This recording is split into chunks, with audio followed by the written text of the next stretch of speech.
প্রথম আমাগো বাড়িতে যাইতাছস, একটা প্রাইভেট কার তো নিতে পারতি। কিপটে বাসের ছাদে করে নিয়ে যাইতাছিস। আইছে জমিদারের মেয়ে, তোর বাপে যে কইছিল আমারে বাইক কিনে দিবে, কো দিছে? বাসের ছাদে করে যাইতাছি বে, এটাই তোর ভাগ্য, বুঝলি বিলকিস? ওই বাবু, তোমাকে তো চিনলাম না, আর তোমাকে তো আগে কখনো দেখিনি। আর তোমাকে দাওয়াত কে দিয়েছে ছিল? এই বাচ্চাটা কে? আরে আঙ্কেল, আপনি আমাকে কিভাবে চিনবেন? আমি হলাম বরপক্ষের লোক, বরের একমাত্র ঘনিষ্ঠ বন্ধু।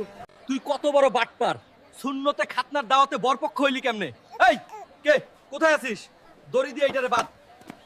তোর সংসার করতে গিয়ে আমি খাটতে খাটতে বুড়ি হয়ে গেলাম, আমারে দিয়া তুই গরুর গোয়াল পরিষ্কার করিস?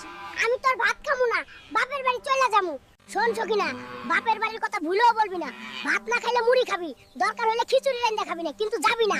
তোর বয়ান না শুনলে আমার ভালো লাগে না। তোমারে বিয়ে করে আমি জীবনে কিছুই পেলাম না। পাশের বাসার ভাই তার বউরে প্রতিদিন গয়না দেয়, দামি শাড়ি দেয়, আর তুমি 2 টাকা শাড়িও দাও না। এই সকিনা, মিথ্যা কথা বলবি না। এই নতুন শাড়ি কই পাইলি? সবই তো আমার টাকা দিয়ে কিনে দেই।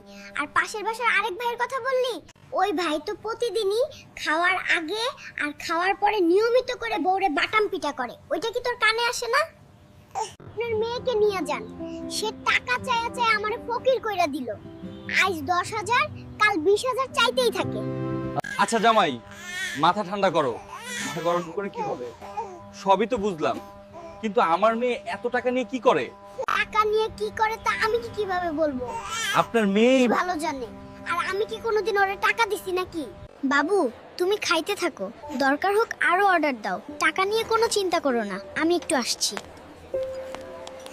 হালার পুত্রে আগেই দেখে ভাবছিলাম বাটপার, মনে করেছিলাম একদিন খাইয়া ছাইরা দেব, কিন্তু ও তো প্রথম দিনই আমারে খাইয়া দিল।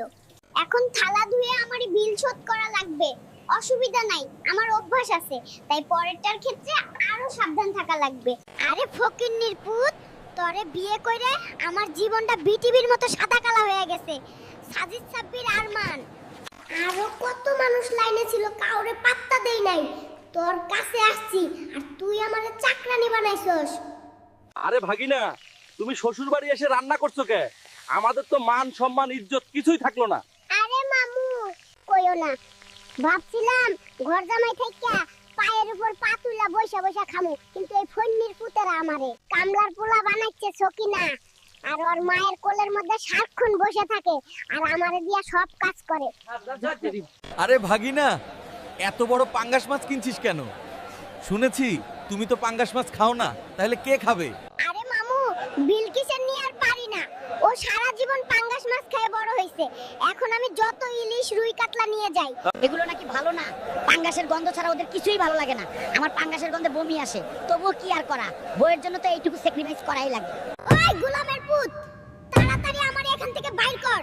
ফকিন্নির পুলা, আমার কি পাদের বিমানে উঠাইছস? বাইর হইতে পারি না কেরে? ওই জরিনা, জীবনের প্রথম বিমানে উঠছস? বলছিলাম দরজা লক করবি না, এখন বসে থাক। ভ্যাকর, আমি গিয়া বসতেছি, বাইর হইবা নিজের দরকারে। এই গোলামের পুত, তোরে বিয়া কইরা আর খাটতে খাটতে আমার জীবনটা তেনা তেনা হয়ে গেল। আমার বাপ যে তোর সাথে কি দেখে বিয়া দিল। এই বিলকিস, তোরে আগেই বলছিলাম সব কাজ তোর একা করতে কষ্ট হয়, এই জন্য একটা সতীন নিয়ে আসি, কিন্তু তুই রাজি হইলি না। কাজ ভালো না লাগলে বাপের বাড়ি চলে যা, আমার কোনো সমস্যা নেই, তুই গেলেই আমি বাঁচি। আমারে কি বলত পাইছিস? আমি বাপের বাড়ি চলে যাই, আর তুই এই ফাঁকে তুই পাড়ার টিকটকার তানিয়ারে বিয়া করবে, তাই না? আমি বেঁচে থাকতে তুই জীবনেও এই কাম করতে পারবি না, আর আমি কোথাও যাব না। তোর জীবনটা আমি ভাইজা ভাইজা তেনা তেনা করে যাব। ওই জরিনা, তাড়াতাড়ি রেডি হয়ে নাও, পাশের বাড়িতে মুসলমানের দাওয়াত আছে, চলো খেয়ে আসি, আর সাথে এক্সট্রা গামলাও নিয়ে আসো। এই হার কিপটে জামাই, এই এক শাড়ি 2 বছর ধরে পটি মেরা পড়তেছি, ছিঁড়াও গেছে। আমি এই পটি মারা শাড়ি পরে দাওয়াত খাইতে যাইতে পারবো না। আইসে জমিদারের মাইয়া, তোরে কি এখন এক ওয়াক্ত ভাত খাওয়ার জন্য শাড়ি কিনে দেব নাকি? এভাবে গেলে চল, আর না গেলে তুই থাক, আমি একাই যাই। আরে ভাগিনা, এতগুলা গুড়া মাছ কিনছো কে? ভাবির তো এগুলো কাটতে সারাদিন লেগে যাবে। আরে তোর ভাবি ইদানিং খুব ঝগড়া করা শিখেছে। কোনো ভাবি ওর সাথে ঝগড়া করে পারতেছি না, তাই বুদ্ধি করে গুড়া মাছ কিনছি। আমি ওরে হাতে মারুম না, আমি ওরে গুড়া মাছ দিয়ে মারুম। এইগুলা কাটতে কাটতে ও আর ঝগড়া করার এনার্জি পাবে না। ওই কুদ্দুসের মা, বহুদিন ধরে মুরগ পোলাও খায় না। এই নে মুরগি, মজা করে মুরগ পোলাও রান্না করবি। আরে কুদ্দুসের মা, তুই আজকে কি খাওয়াইলি? পরানটা জুড়িয়ে গেছে। চল তোরে আজকে শাড়ি কিনে দেব।